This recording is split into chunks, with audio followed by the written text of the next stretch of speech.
La Chine étend l'exemption de droits de douane à tous les pays africains. Le régime de droits de douane zéro est entré en vigueur pour l'ensemble des pays africains avec lesquels la Chine entretient des relations diplomatiques. La radio kenyane Capital FM rapporte que cette mesure s'appliquera du 1er mai 2026 au 30 avril 2028. Il faut tout de même relever que, depuis le 1er décembre 2024, les tarifs NIL étaient déjà appliqués aux produits de 33 pays africains les moins avancés. L'inclusion de 20 autres pays témoigne de la volonté de la Chine d'approfondir ses liens économiques avec le continent. La seule exception est l'Eswatini, car le pays entretient des relations diplomatiques avec Taïwan depuis 1968. Mettons les choses en perspective. Cette décision n'est ni un cadeau ni un hasard. C'est un acte géopolitique majeur, intervenu dans un contexte précis, et l'Afrique a tout intérêt à le comprendre. C'est le président Xi Jinping lui-même qui a annoncé cette mesure le 14 février 2026, dans un message adressé aux chefs d'État africains réunis à Addis Abeba pour le 39e sommet de l'Union africaine. Un choix de timing calculé face à la montée de l'unilatéralisme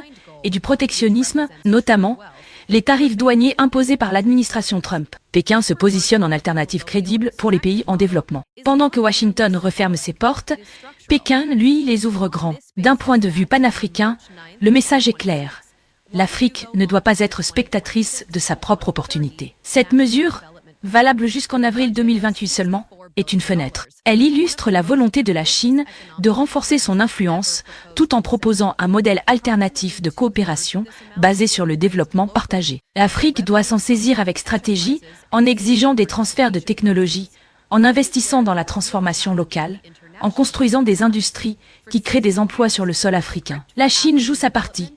Et il est temps que l'Afrique joue la sienne. Cette décision vous concerne directement, que vous soyez entrepreneur, agriculteur ou dirigeant. Partagez cette vidéo, parce que l'avenir économique de l'Afrique se construit aussi dans la compréhension de ces enjeux. Abonnez-vous pour ne rien manquer.